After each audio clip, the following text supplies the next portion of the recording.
아, 그래서 이제 이번 주에 끝내려고요. 다음 주는 수요일은 좀 쉬려고 오늘 어떻게든 끝내려고 준비를 했습니다. 제가 오늘 머리를 깎았는데 잘 어울립니까?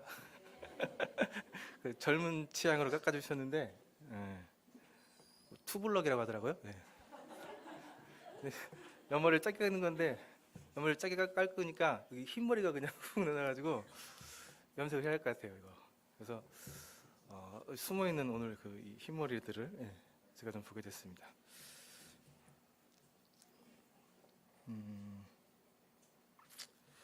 제가 이렇게 좀 이렇게 좀 실없는 소리를 하는 이유가 오늘 내용이 좀 어렵습니다. 오늘 이제 큐티에 대한 말씀을 지금 계속 드리고 있는데요. 오늘 다루실 내용이 이제 읽기예요. 본격적으로 말씀을 읽는 건데 좀 어려울 수가 있습니다. 그래서 이걸 어디까지 이렇게 말씀을 드려야 될지 고민을 했었는데 어쨌든 너무 중요한 부분이라 좀 어려울 수 있지만은 말씀을 좀 드려야겠다 생각을 하고 준비를 했습니다.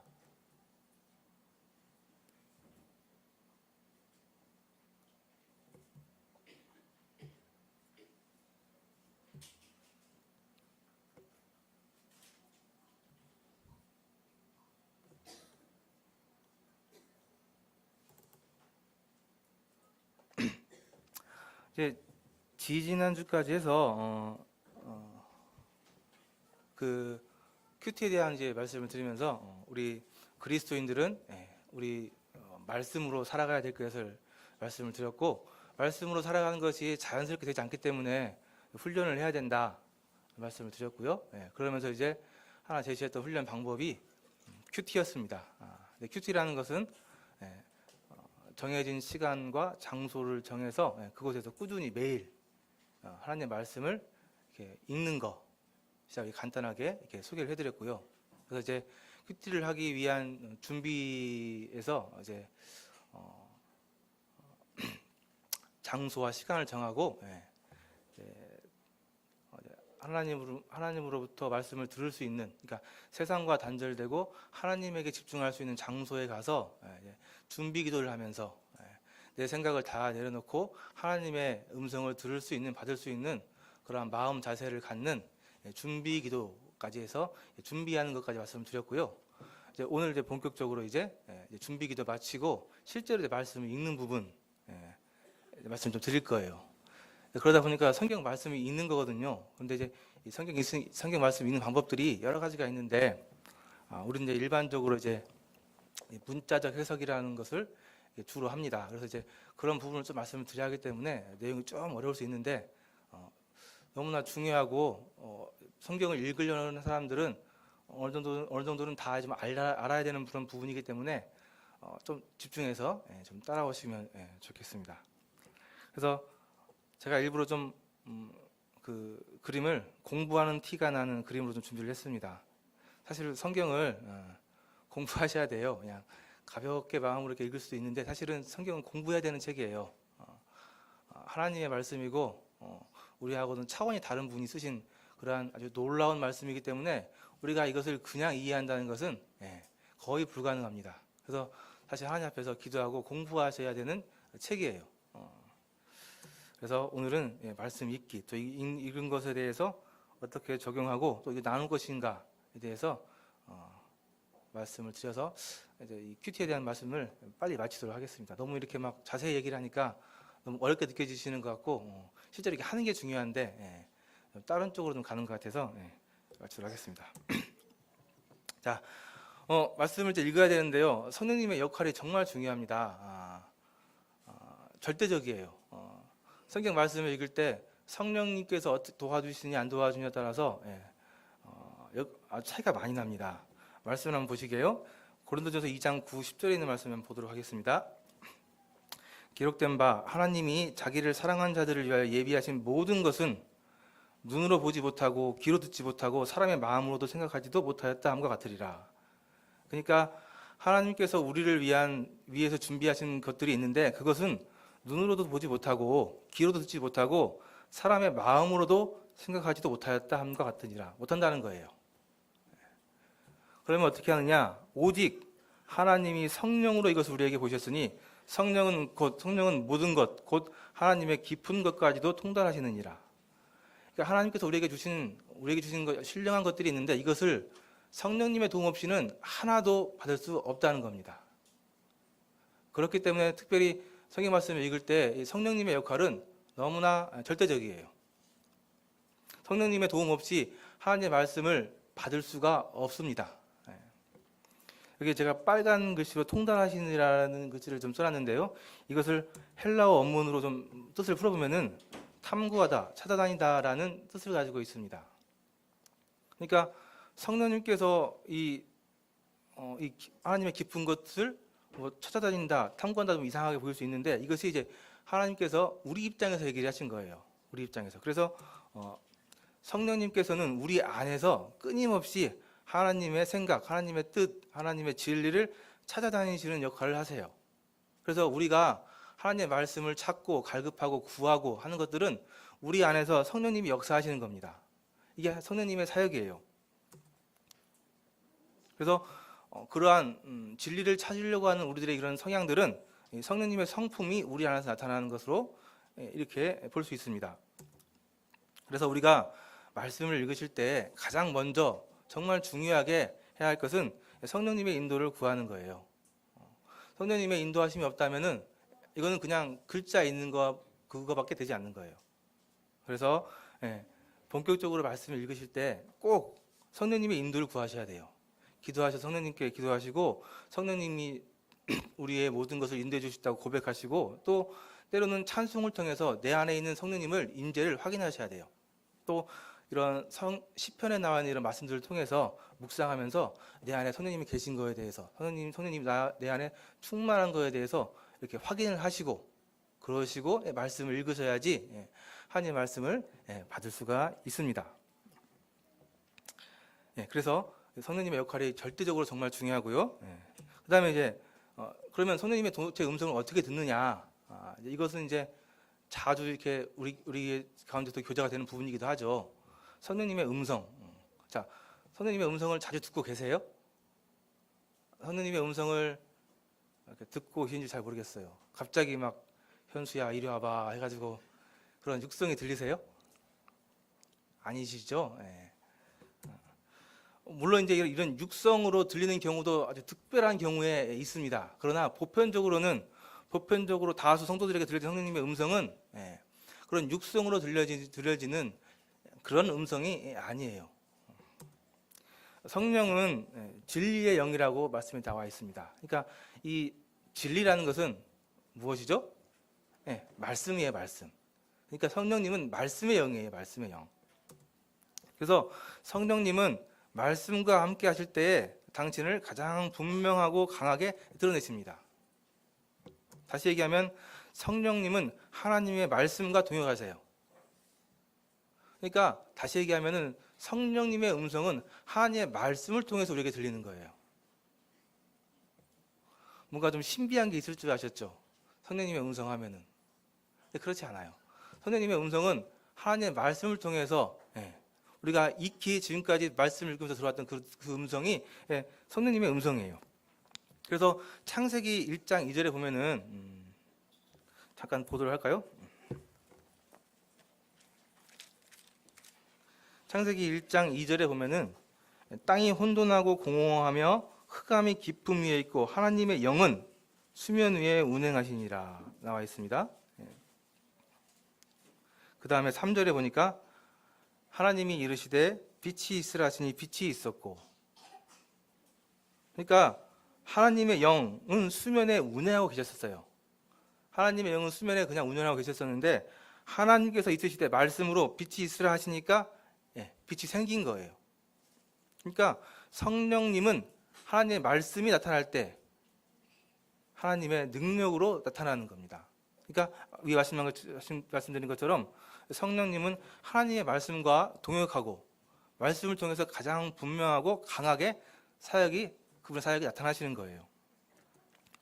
우리가 잘 알고 있는 에베소서 6장에 나와 있는 전신갑주, 하나님의 전신갑주가 있는데 그 중에 성령의 검이라는 게 있습니다. 성령의 검. 성령의 검을 하나님의 말씀으로 이렇게 소개를 하고 있는데요. 성령의 검 자체가 말씀이라는 게 아니고 성령님이 그러니까 하나님의 말씀을 통해서 싸우신다는 거예요. 그러니까 성령님에게 무기가 있는데 그 무기가 하나님의 말씀이라는 거예요. 그러니까 성령님은 하나님의 말씀과 함께 사역하시는 거예요. 말씀으로 사역하시는 거고요. 그래서 성령님의 음성은 우리에게 나타나실 때 실제적으로 하나님의 말씀을 수반해서 나타나요. 그냥 성령님의 음성만 따로 이렇게 신비하게 이렇게 들리는 게 아니고 말씀을 통해서 우리가 가지고 있는 성경에 나와 있는 말씀을 통해서 성령님의 그러한 음성이 우리에게 들리는 거예요. 그래서 성령님으로부터 말씀을 배울 때, 그러니까 우리가 말씀을 읽을 때 그 말씀을 이해할 수 있게, 또 그 말씀이 우리 마음에 자리 잡을 수 있게 성령님께서 역할을 하시거든요. 그럴 때 성령님의 역할이 가장 분명하게 나타나시는 거예요. 그래서 우리가 말씀을 배울 때 성령님의 음성을 또 들을 수가 있습니다. 그래서 성령의 샘이라는 음성이 들리는 것은 우리 안에 하나님의 말씀이 자리 잡는 거예요. 그래서 성령님의 말씀이 살아있는 하나님의 육성이 되어 들려지게 하신다는 겁니다. 그러니까 우리에게 하나님의 말씀이 있어요. 근데 이 말씀이 진짜 하나님의 음성으로 들리게 하는 역할을 성령님께서 하시는 거예요. 좀 예를 들어서 설명을 드리면은 우리가 카세트 테이프 있잖아요. 카세트 테이프 안에 그 내용이 있죠. 그것을 카세트 테이프 플레이어에 딱 넣어서 틀어야만 이 음성이 들리는 것처럼 우리가 말씀을 가지고 있는데 이 말씀이 성령님을 통해서 우리에게 들려질 때 그 말씀이 우리에게 하나님의 음성으로 들리는 거예요.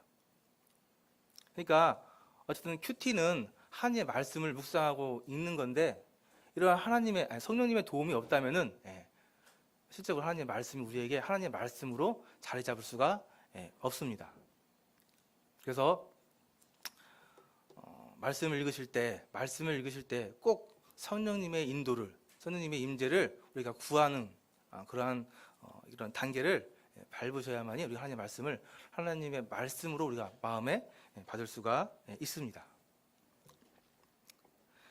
그리고 이제 또 큐티에 대해서 또 여러 가지 논란이 되는 것 중에 하나가 큐티가 이제 공분이 아니냐, 그거 가지고 좀 말이 좀 많습니다. 그러니까 제가 이제 큐티에 대한 이 말씀을 이제 준비하면서 이것저것 책을 좀 읽어보고, 또 유명한 분들의 설교 말씀을 좀 들어보고, 또 뭐 인터넷을 뒤져서 자료를 찾아보고 했는데 큐티가 공부냐 아니냐에 대해서 의견이 갈려요. 그래서 사실 이제 이렇게 의견이 갈릴 때 좀 애매한데, 여러 우리 모임에 또 앞선 분들에게 자문을 좀 구하고 해서봤을 때 어쨌든 큐티는 공부일까요, 아닐까요? 큐티도 공부인 것으로 이렇게 저희는 이제 분별하고 있습니다. 공부에 대한 정의를 어떻게 내리느냐에 따라서 달라지는데요. 공부에 대한 정의를 단순히 그냥 지식을 쌓는 작업이다 하면은 큐티는 아니에요. 공부가 아니에요. 그런데 이 공부에 대한 정의를 어떤 대상에 대해서 이렇게 생각을 품어서 반응하는 것, 어떤 대상에 대해서 내 마음속에서 질문이 생기고 어떤 생각들이 생기고 이런 것들 때문에 이것을 확인하기 위해서, 알아보기 위해서 관찰하고 탐구하고 또 자료를 찾아보고 하는 것은 이것을 공부라고 한다면은 큐티는 공부의 범위에 들어갑니다. 예를 들면서 우리가 이제 하나님은 사랑이시다 하는 말씀을 받을 때, 읽을 때 그냥 단순히 지식적으로 하나님은 사랑이구나 하는 거하고, 하나님은 왜 사랑이지? 또 하나님은 도대체 누구지? 또 사랑이라고 하면은 하나님이 얘기하는 사랑은 우리가 일반적으로 알고 있는 사랑과 어떻게 다르지? 이것에 대해서 생각하면서 그래서 자료를 찾고 또 이제 질문에 대해서 이것저것 이렇게 알아보면서 사실 이게 공부가 되는 거거든요. 그게 이제 사실 우리가 하고 이제 관찰하는 거고 또 탐구하는 거고 그런 거예요. 그래서 이제 그렇게 생각을 한다면은, 공부가 그런 걸 한다면은 큐티도 공부가 맞아요. 그런데 큐티는 우리가 이제 짧은 부분에 대해서 짧은 시간에 이렇게 묵상하는 부분이기 때문에 이렇게 깊은 공부까지 들어가기는 어렵지만은 어쨌든 공부하는 거하고는 같은 개념이에요. 그래서 꼭 공부냐 아니냐 물어본다면은 이런 부분에 있어서 공부라고 말씀을 좀 드릴 수가 있고요. 또 좀 큐티는 좀 다른 차원에서 이제 1차적인 성경 공부라고 또 말씀을 해요.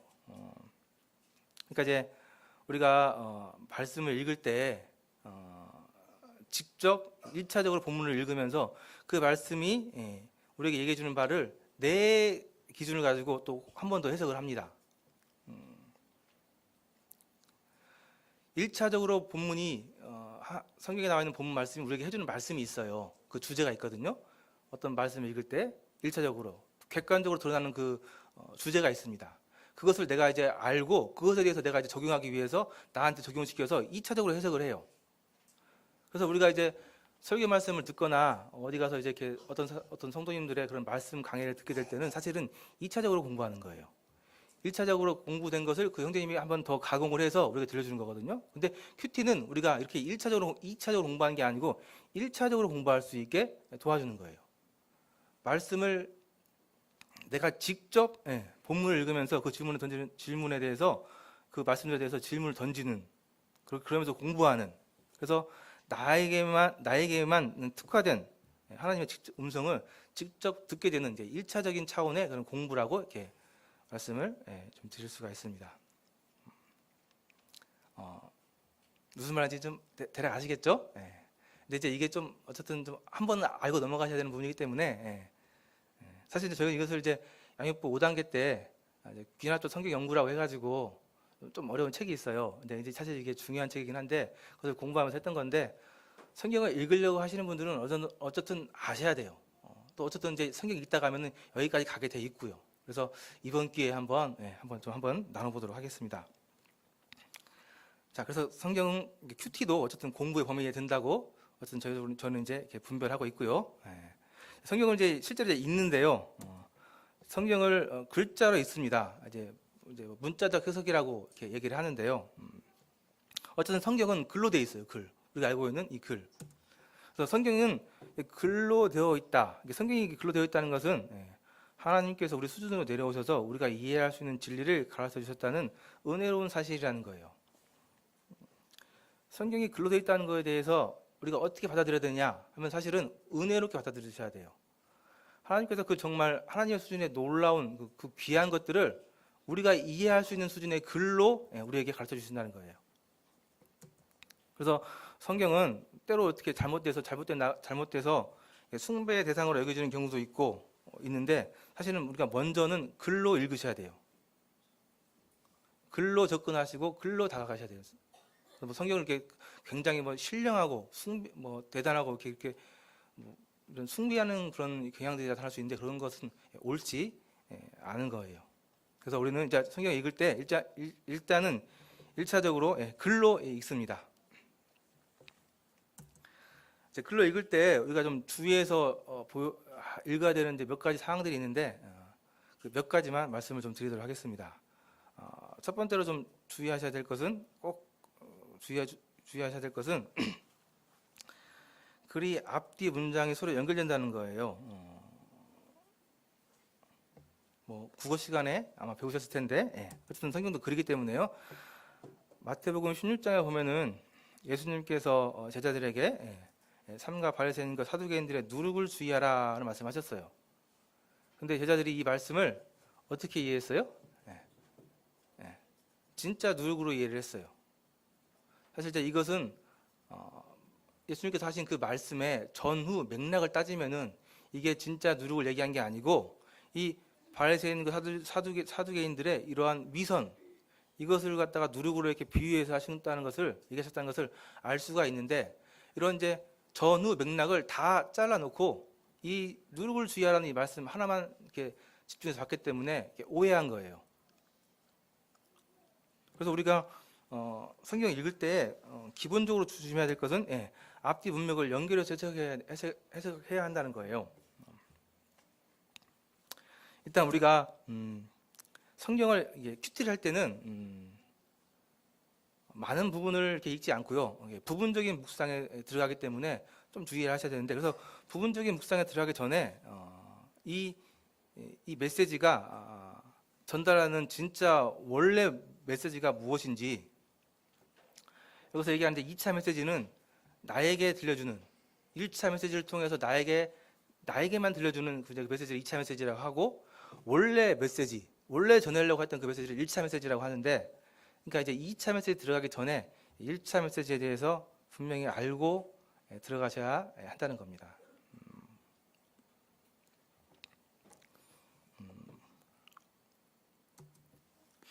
그래서 큐티는 일정한 시간 동안 한 일정한 본문을 깊이 있게 이렇게 묵상하는 그러한 큐티이기 때문에 자칫 잘못하면은 문단 전체의 주제를 우리가 잃어버리고 묵상할 수가 있습니다.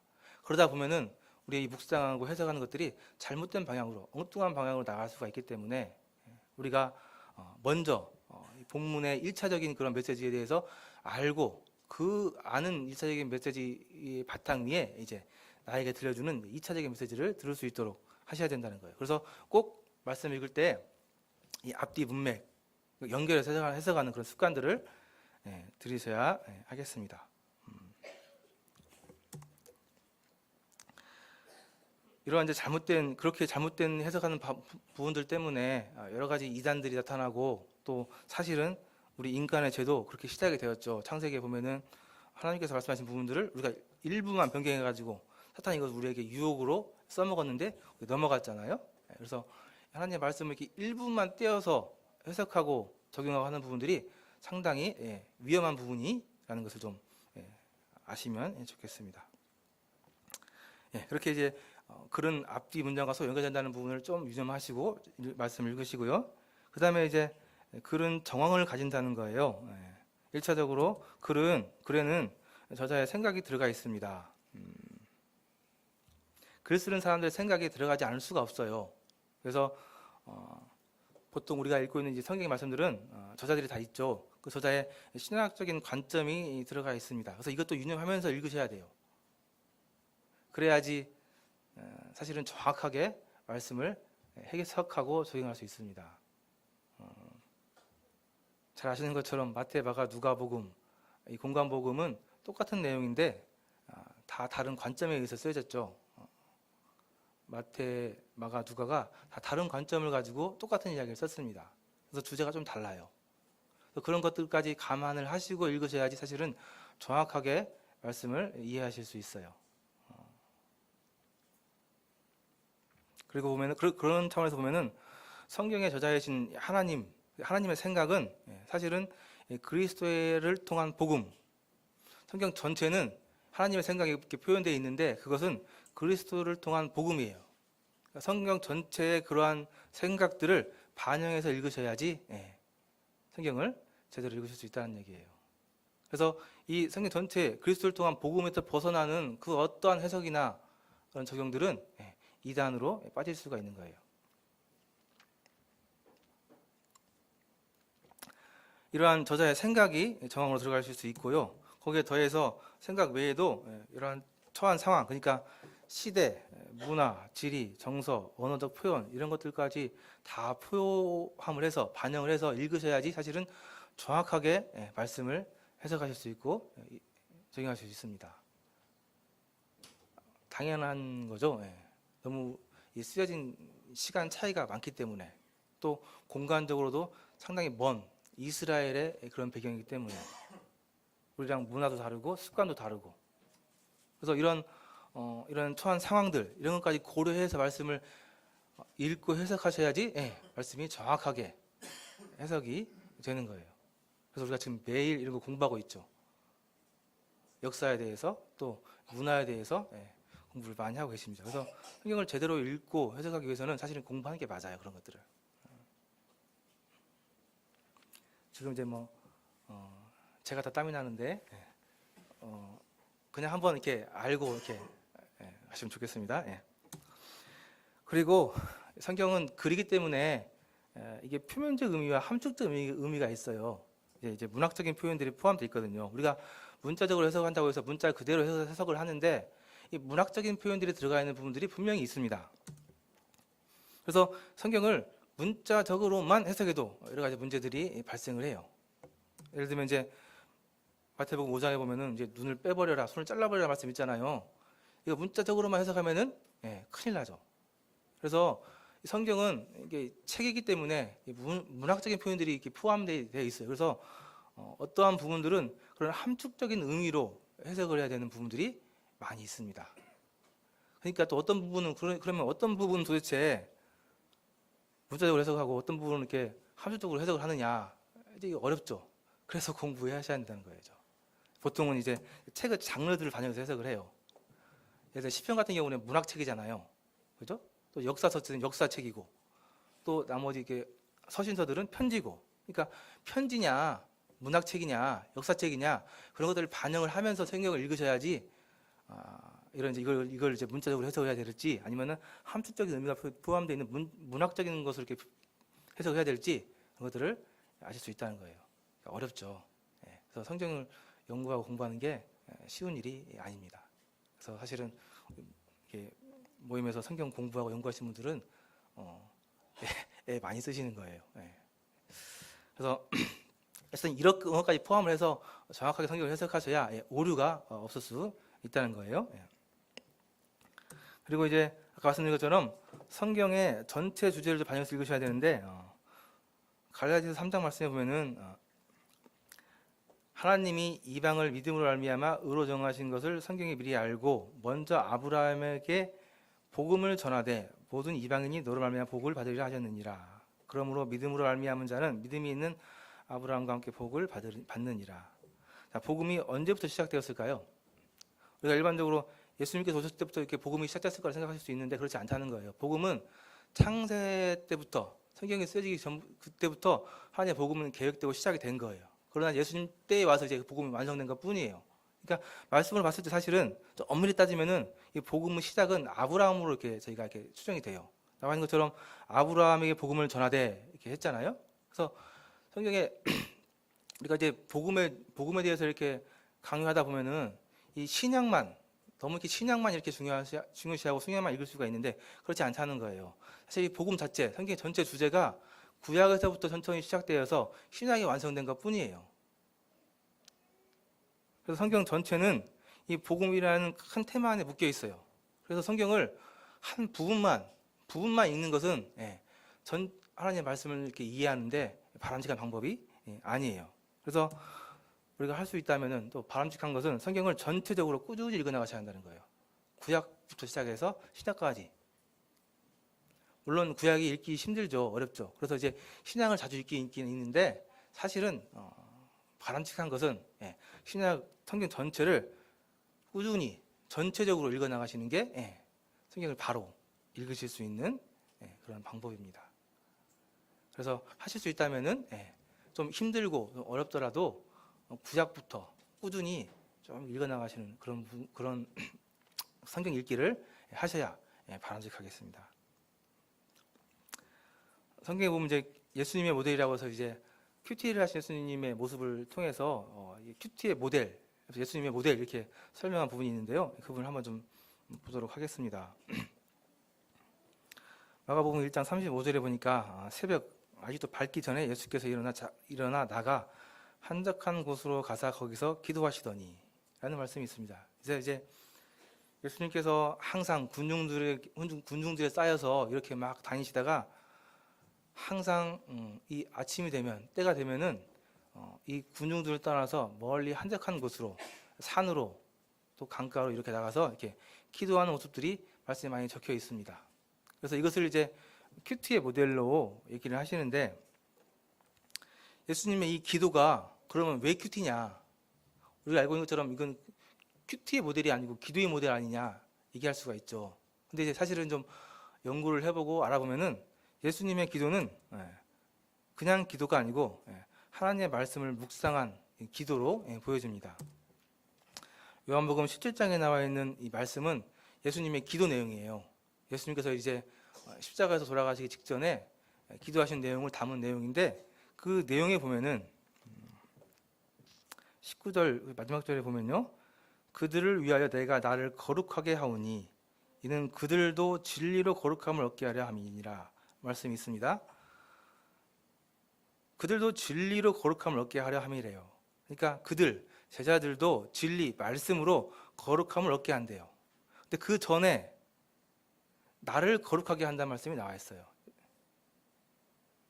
내가 나를 거룩하게 하오니 이는 그들도 진리로 거룩함을 얻게 하려 함이니라. 그러니까 예수님께서 기도하실 때 그냥 기도하신 게 아니고 진리 말씀을 통해서 당신을 거룩하게 하셨다는 거예요.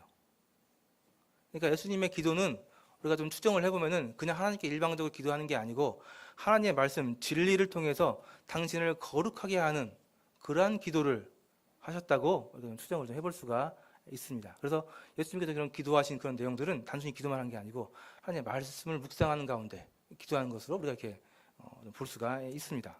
그래서 예수님께서는 한적한 곳에 가셔서 기도만 하신 것이 아니고 하나님의 말씀을 묵상하신 거예요. 그래서 하나님의 뜻, 말씀, 진리를 우리의 생각, 당신의 생각에 충만하게 채워서 거룩하게 하셨다고 나와 있습니다. 이게 이제 우리가 하고 있는 성경 읽기의 바른 모양이고 이게 큐티하는 모습이죠.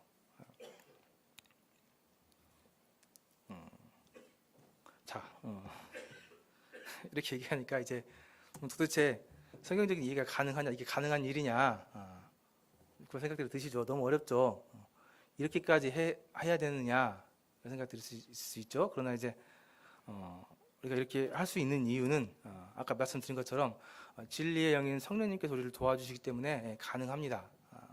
우리가 아무리 이런 책 읽는 거에 좀 덜 익숙하고 또 어리고 또 부족하다 할지라도 우리가 성령님의 인도하심을 받는다면 가능해요. 그래서 성령님의 인도하심이 정말 우리에게 필요하고 중요한 거예요.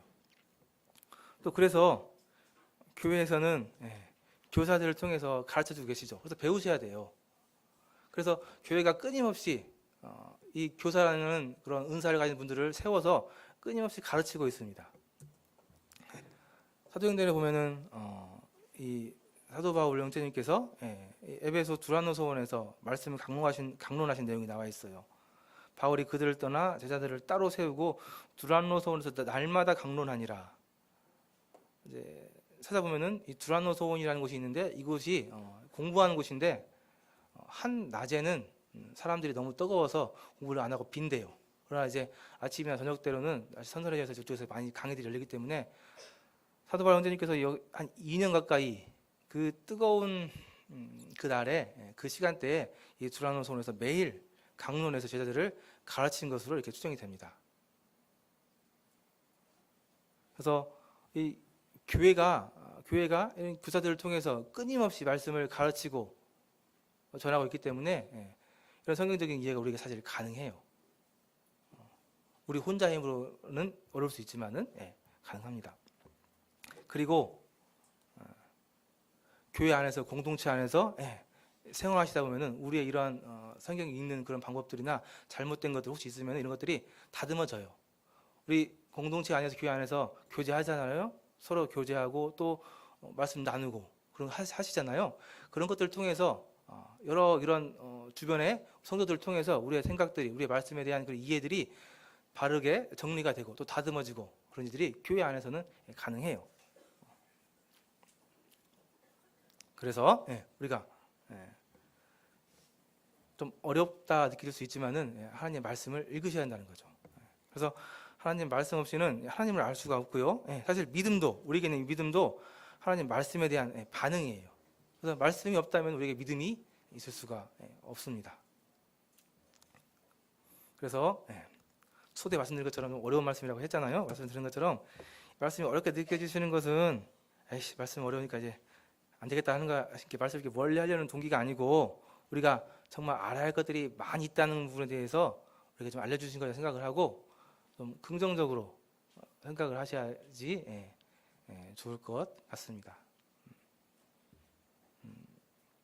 사실은 이제 더 많이 있는데 조금만 이렇게 간추려 말씀드린 거예요. 성경을 해석하는 읽는 그런 방법에 대해서. 그래서 나중에 기회가 되시면은 이런 부분에 대해서는 좀 더 공부를 해도 교회적으로 필요하고 중요한 부분이 아닐까 생각이 좀 들기는 합니다. 개인적으로. 어쨌든 이렇게 이제 성경을 바로 읽으시고 바로 해석하셔야 돼요.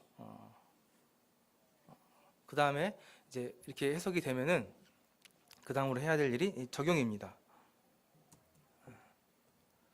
적용을 하셔야 되는데요. 우리가 적용을 꼭 해야 되는 이유는 우리는 우리의 삶이 중요하기 때문에 그래요. 일반적으로 이제 일반 종교와 기독교 차이가 좀 있는데요. 일반 종교는 인간의 이런 수도나 참선을 통해서 영성을 키우는데 많이 노력을 해요. 그래서 막 수도원 같은데 절에 가서 막 이 참선하고 수도하고 그런 거 많이 하잖아요. 그런 영성적인 것들을 키우는데 많이 노력을 합니다. 그러나 이 기독교는 좀 다른 게 우리는 영적인 존재로 창조된 것뿐만 아니라 하나님께서 우리에게 부여하신 말씀하신 이 삶이 어우러져 있기 때문에 그래요. 하나님께서 우리를 육체에 생명으로 부어서 영적인 존재로 창조하셨을 때 그냥 영적인 존재를 창조하신 것뿐만 아니라 생육하고 번성하고 땅에 충만하라는 이런 명령을 함께 하셨기 때문에 우리의 삶이 중요합니다. 그래서 이 기독교는 영적인 것만 추구하는 게 아니고 영적인 것을 더해서 이런 실질적으로 나타나는 삶을 통해서 하나님을 증거하기도 하고 하나님을 또 이렇게 보여주는 그런 중요한 이런 삶의 원리가 우리에게 함께 있습니다. 그래서 우리가 말씀을 읽는 것은 적용하기 위해서 그래요. 우리 삶에 적용하기 위해서 그래요.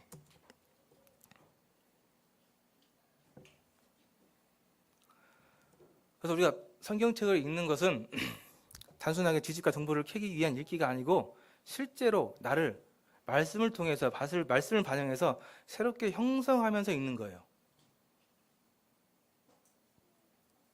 그래서 자신의 삶을 성령의 인도하심을 따라 하나님의 말씀으로 채우는 거예요. 우리 마음속에 하나님의 말씀으로 계속 채우는 거예요. 그래서 내 생각을 버리고 내 안에 잘못된 것들을 다 버리고 하나님의 것으로, 하나님의 거룩한 것으로 채우는 것이죠. 그래서 이것을 우리가 이제 성화라고도 얘기도 하고 제자도라고도 얘기를 합니다.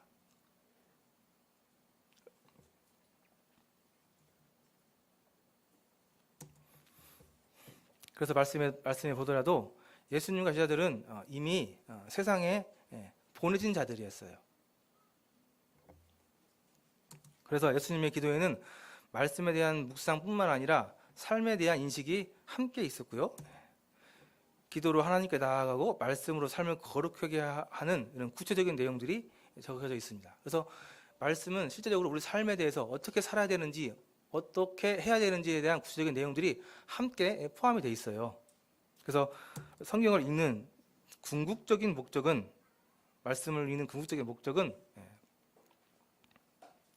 삶에 적용하는, 다시 얘기하면 나를 하나님의 말씀 안에 비춰서 변화시켜 나가는 그러한 목적이 성경을 읽는 궁극적인 목적입니다. 그러니까 우리가 성경을 읽기 읽는데 성경을 읽으면서 우리 삶의 변화가 없다면은 아무 의미가 없는 거예요. 성경 자체가 인간의 삶을 변화시키기 위한 목적으로 쓰여진 책이에요. 그래서 성경에 나와 있는 그런 하나님의 말씀들을 우리 삶에 적용하지 않으면은 의미가 없습니다.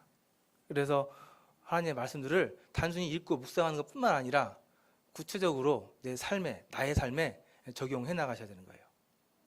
그래서 말씀을 구체적으로 적용하는 그런 부분들이 필요한데 디모데후서 3장 말씀에 보면은 이 말씀이 나와 있습니다. 모든 성경은 하나님의 감동으로 된 것으로 교훈과 책망과 바르게 함과 의로 교육하게 유익하니 이는 하나님의 사람으로 온전하게 하며 모든 선한 일을 행할 능력을 갖추게 하려 함이라. 그래서 성경은 사람을 교훈하고 책망하고 바르게 하고 의로 교육한다고 나와 있습니다. 교훈은 뭐죠? 우리에게 바른 것을 보여주는 거예요. 하나님께서 우리에게 바른 길을 제시해 줍니다. 그런데 우리가 가끔 이 바른 길에서 떠날 때가 있죠. 잘못 나갈 때가 있어요. 그럼 하나님께서 어떻게 하시죠? 책망하시죠. 그래서 우리가 바른 길에서 벗어났을 때 하나님께서 책망하십니다. 질책하셔요. 그리고 우리를 그냥 책망하시는 것뿐만 아니라 책망하시고 그대로 내버려두는 것이 아니고 바르게 해요. 그래서 우리가 바른 방향으로 갈 수 있도록 우리 방향을 바꿔주십니다. 그리고 의로 교육하기. 우리가 이제 바른 길로 돌아와서 그 안에서 바른 길에서 머물 수 있게 해주십니다. 그래서 이게 성경 말씀이 하는 일이에요. 그래서 이런 구체적인 적용들이 우리에게 있어야 돼요. 그래서 말씀은 사람을 세우고 그리고 그 사람의 삶을 세운다고 얘기하고 있습니다. 그래서 이제 우리는 이제 하나님의 말씀을 내 삶에 구체적으로 적용하셔야 되는데 좀 참고가 될 만한 법칙이 하나 있습니다. 적용의 3P라고 하는데요. 잠깐 좀 보면요. 세 가지 P 중에 하나, 퍼스널에서 이제 개인적인 적용, 나에게 적용해야 한다는 거죠. 우리가 이제 말씀을 읽는데 말씀을 읽으면서 말씀에서 명령하신 하나님의 말씀을 나한테 적용하지 않고 엉뚱하게 딴 사람한테 적용하는 경우가 있어요. 뭐 사랑하라고 했다가 나와 있는데 나한테 적용해야 되는데 딴 사람한테 막 적용하는 경우들 잘못된 거죠. 나한테 적용하는 거예요. 나한테 적용은 나한테 적용하는 겁니다. 그리고 구체적으로 적용하셔야 돼요. 프랙티컬, 구체적인 적용. 그러니까 머릿속으로 두루뭉실하게 적용할 수 있는 것들. 예를 들면은 성도님들을 사랑해야겠다. 좀 두루뭉실하죠. 사랑하긴 해야 되는데 어떻게 사랑할 건데요. 그래서 이렇게 두루뭉실한 적용 말고 이게 구체적으로 추상적인 게 아니고 구체적으로 실천 행동들. 그러니까 성도님들 사랑하기 위해서 내가 할 수 있는 일을 이렇게 찾으셔야 된다는 거죠. 예를 들면 이제 성도님들 사랑하기 위해서 신발장을 청소한다든가 쓰레기를 줍는다든가 이런 구체적으로 실천이 가능한 그러한 적용들을 우리가 이제 실천 행동들을 이렇게 내 삶에 나에게 적용시켜야 한다는 거예요. 그리고 세 번째, 퍼시블에서 이제 가능한 적용, 실제 가능한 적용들을 하라는 거죠. 이런 적용들, 이런 생각도 많이 해보셨죠? 내가 만약에 20억짜리 복권에 당첨만 되면은 예배당 지을 거야, 크게 지을 거야. 이런 생각도 많이 해보셨죠? 근데 이건 내 헌신을 유보한 거예요. 뭘 해주면 뭘 하겠다. 이러한 적용들은 바람직한 적용이 아닙니다. 하나님께서 주시는 말씀 가운데서 내가 할 수 있는 일을 찾고 그 할 수 있는 일이 크다 하면은 작은 것부터 첫 단계부터 실천할 수 있는 그러한 적용들을 생각해서 그걸 적용하셔야 한다는 거예요. 이렇게 세 가지 적용의 법칙이 있습니다. 그래서 이러한 이제 원리들 가운데서 말씀을 적용해 나가시면은 실질적으로 우리 삶에서 변화가 있을 수 있는 하나님 역사가 있을 수 있는 이러한 변화들이 일어나실 거예요. 이렇게 이제 적용을 하시면은 한 가지 더 필요한 게 이제 나눔이에요. 우리가 이제 큐티를 하면서 말씀을 읽고 그 말씀을 내 삶에 적용시켜서 내 삶을 변화시켜 나가는데 여기서 끝나는 게 아니고 우리는 큐티를 나눌 수가 있습니다. 그래서 큐티 하신 거 많이 나누시죠. 소그룹에서 나누시기도 하고 또 친한 이렇게 교제권에 있는 분들끼리 큐티한 것에 대해서 많이 나누시잖아요. 그죠? 양육부 훈련에서도 지금 큐티한 거 나누고 있고요. 그리고 사실 이제 여기 수요일 이 시간도 이 큐티 하신 거 나누고 그런 시간이어야 되는데 좀 아쉽긴 좀 해요. 그래서 나누는 게 필요합니다. 나누는데 유익들이 굉장히 많이 있어요. 먼저는 이 하나님의 은혜는 나눌수록 커져요. 그렇죠? 이건 뭐 따로 설명할 필요도 없습니다. 이 하나님의 은혜는 우리가 서로 나누면 나눌수록 우리에게 더 커집니다. 그리고 실제적으로 하나님을 깊이 만나면 만날수록 이런 것들을 하나님 만난 이런 일들을 나누고 싶어져요. 막 말하고 싶어져서 막 이렇게 막 근질근질하고 그래요. 그러죠? 안 그러세요? 그러죠. 그러실 거예요. 제가 이제 축구를 좋아하고 야구를 별로 안 좋아하는데 야구 얘기하면은 별로 할 말이 없어요. 별로 얘기하고 싶지도 않고. 근데 축구 얘기하면은 뭔 말인지 다 알아. 나도 뭔 말 좀 하고 싶어 막 그런 욕구가 생기잖아요. 그죠? 그래서 우리가 말씀에 대해서 이렇게 많이 읽고 또 빠져서 푹 젖어 사용을 하시면은 말씀 나누고 싶어져요. 또 옆에서 말씀 나누는 얘기 하고 보면은 그 말씀들이 이해가 되고 거기에 막 함께 나누고 싶은 그런 욕구들이 마음들이 생깁니다. 그래서 나누는 게 굉장히 우리에게 유익이 있습니다. 그리고 말씀을 나누기 위해서는 우리 마음을 열어야 돼요. 내가 성도님들과 말씀을 나누기 위해서는 그분에게 내 마음을 열어야 돼요. 근데 마음 여는 게 쉽지 않습니다. 그렇죠? 대부분 마음속에 열면은 보여주면 안 되는 것도 있기 때문에 그렇죠. 사실 우리가 사실은 하나님께 먼저 마음을 열어야 되는데 이게 쉽지 않아요. 우리 안에 이런 불순한 것들이 많이 있기 때문에 마음을 여는 게 쉽지 않아요. 근데 용기를 내서 하나님 앞에 하나님 앞에 우리가 마음을 열면은 주님이 우리 마음에 들어오세요. 들어오시면은 자연스럽게 우리 마음이 정리가 됩니다. 그런 경험도 해보셨죠? 처음 열기가 어렵죠. 그러나 열고 그분이 우리 마음에 들어오면은 자연스럽게 정리가 돼요.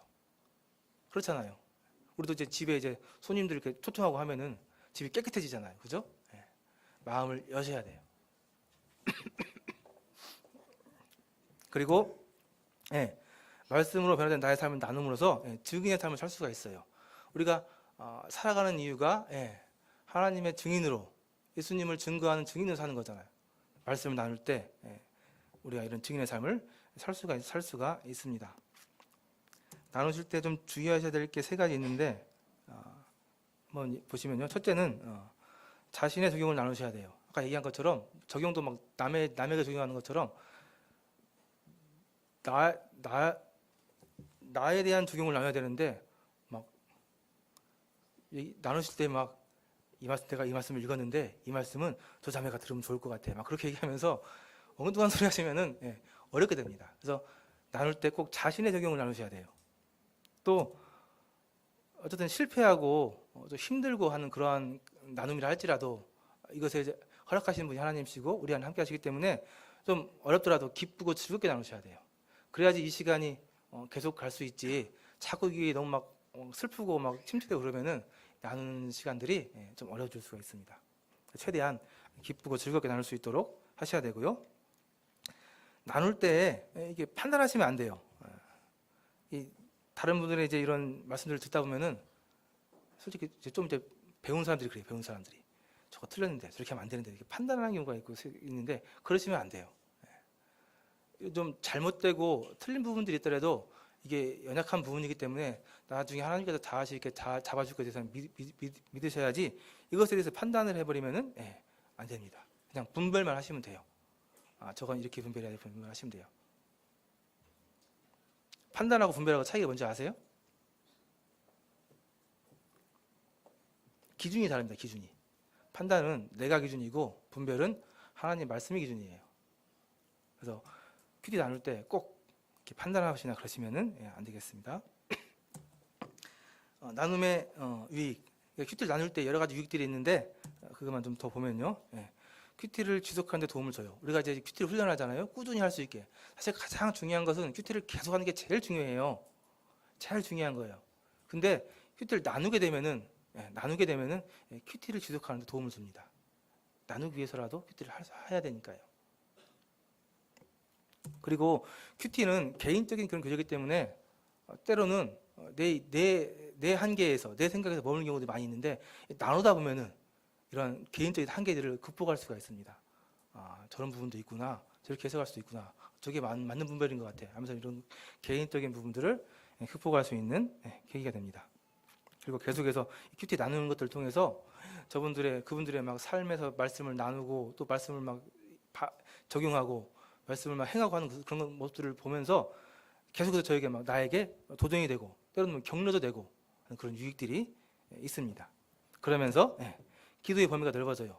기도해야 될 부분에 대해서 우리가 알 수 있게 되죠. 또 그렇기 때문에 또 계속 기도할 수 있는 기회도 됩니다. 그리고 무엇보다도 공동체가 하나 될 수 있는 그런 기회가 돼요. 서로 큐티의 교제를 나누시면서 서로 상대방에 대해서 알아가고 또 기도해주고 또 이해해주고 사랑해줄 수 있는 그런 기회가 되기 때문에 공동체가 하나 될 수 있는 좋은 기회가 됩니다.